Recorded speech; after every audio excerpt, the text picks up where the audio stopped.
So welcome back again, and this is Football Pitch Fans. And as you know, we talk about football, tactical analysis, and here we discuss and dissect matters regarding football. And today we want to do a review on Brentford versus Manchester United. And here in the studio with me today, I have Manchester United Godfather.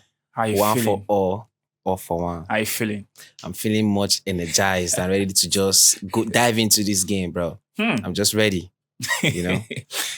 Considering how the last game actually played out for you, will you say that was really convincing to give you that momentum you need to be that confident going or facing this Brentford side with a new coach? Yes, definitely.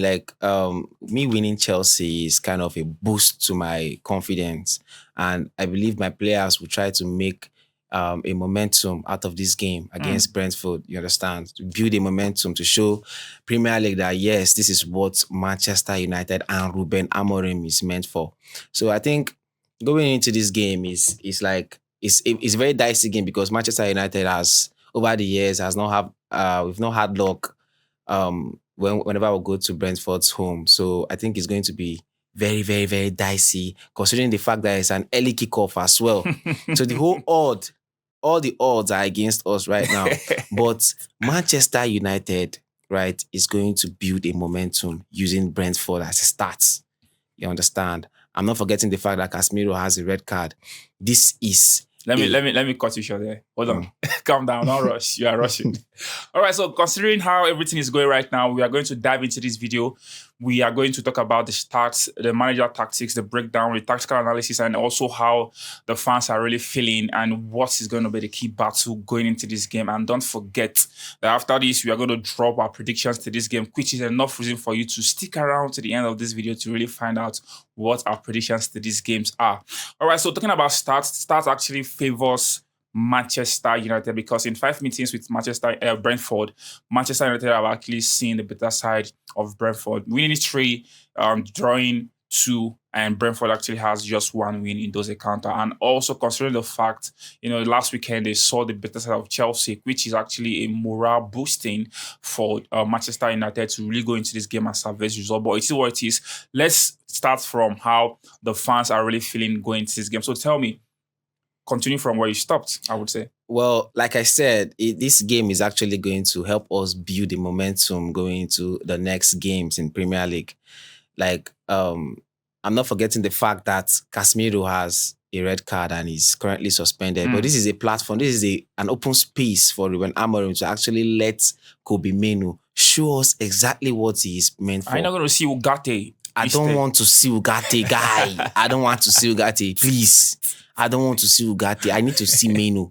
Ugarte have shown us what he's meant for. Like, everybody knows Ugarte right now. Ugarte is just the energy without the brains. Do you understand? But against Brentford, Manchester United really need to try to calm the ball down at the same time, holding possession and creating chances whenever it's necessary. All right, so let's go this way. Try to structure our conversation overall. Generally, how this is just like this week has to be the 60th week of the new Premier League season. Yeah. From the first to the 5th week, how has the performances been with the fixtures Man you have actually faced so far overall? Has it been positive for you or negative overall? I can say it's both positive and negative. It's more like an emotional roller coaster.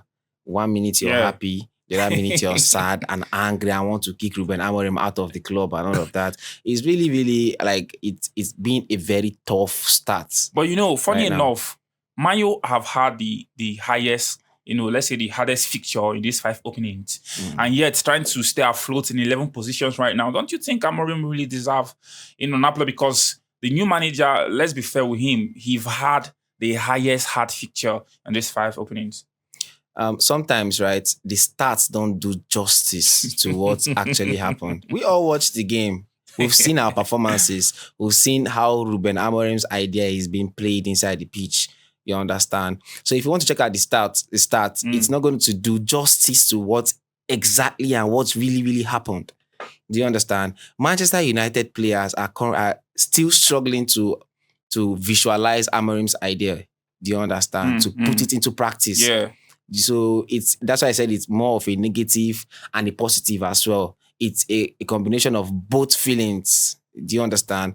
So I don't think we are there yet. I think we're still on the road. But you will say it's fair. In 5 games, let's say you've had 2 losses, 2 wins and a draw. It's not really bad considering the fact that the fixtures are really hard. All right. So going further, let's look at the tactical aspect. Tell me what are some effective choices you've actually feel that Amorim can take into this game against Brentford, because over the times we've seen him make some choices which are not that good or positive. So right now, going into this game, what are those positive features, or choices I would say you feel he can actually take to approach this game?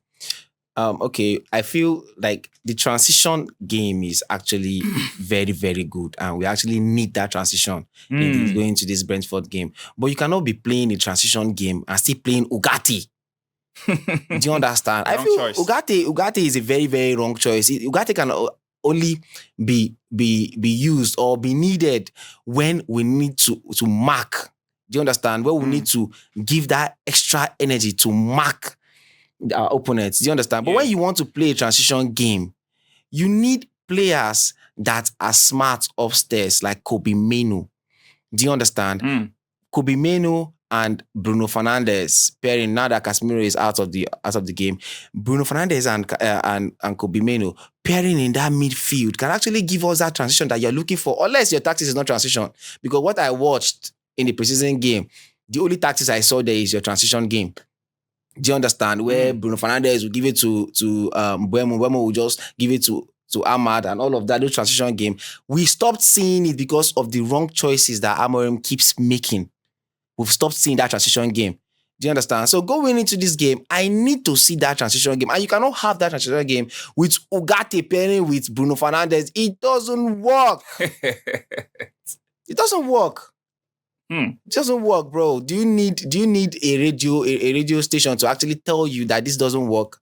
Yes, we've accepted the fact that Bruno Fernandes now is not dropping deep, letting Cunha and Mbeumo play as 10. Do you understand? That alone is already weak. Do you get? Then you need to pair Bruno Fernandes with somebody that has his own mentality too, that can actually think before him. Do you understand? When he holds the ball, the other person is already thinking of the next step to take in case the ball reaches him. And that's not Ugarte, clearly.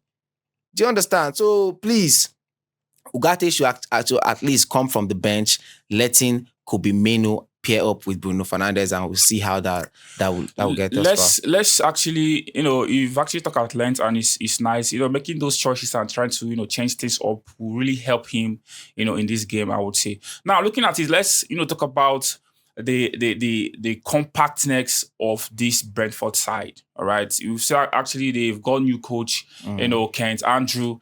Going into this game right now, what does this game mean for Manchester United? What's the impact of this game right now? The 60th week of the new Premier League season. What does this game actually mean for Manchester United?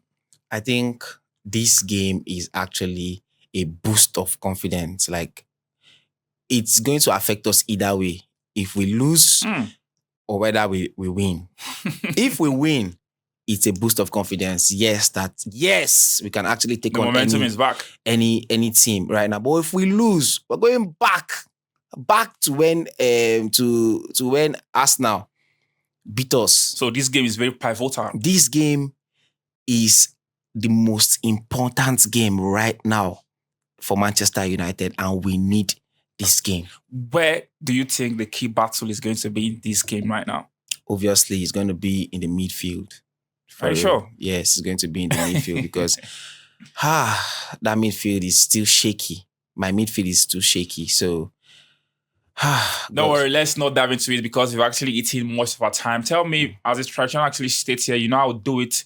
Let's quickly, try to drive through the predictions to this game. What do you think the scoreline of this game is going to be? I have a complicated feeling of going into this game, right? I'm not saying I'm going to lose. Do you understand? But if I see a draw, I'm going to accept it with my whole heart. And yes, even factual right now, right? A draw can still boost the momentum, can still build the momentum and the confidence. A draw. Do you understand? A draw. I'm not sure. A draw. Can boost the momentum. Or Manchester United beating Brentford. So what's the scoreline? 1-2-1. or 2-1. a draw. Yes. 2-1 on a draw. Yes. It's not 3 points is what is important. You know, if you can't get the goal flowing, just get a 3 points. So for me, I'm tipping this game a 3-1 scoreline for Manchester United. Manchester United actually has all what it takes to, salvage a result against this Brentford side, who is still shaky with their new coach, Kent Andrew, after, Frank left them. Bemo actually left them. Wiss actually left them. Noga, they lost, good players, I would say. Right now, they are still trying to, pick up and some results here and there and try to, have a quick patch. It is what it is. Thank you so much for watching, even up to this moment. Your humble host, Benny Lynn, and here in the studio with me, I have Manchester United Godfather, one for all for one. And as you know how it is right here, we actually bring you all raw fan experience to this game, which is enough reason for you to stick around on our page to, see us and also the watch along and also the fan interview to this game. Thank you so much for watching. See you on the next one.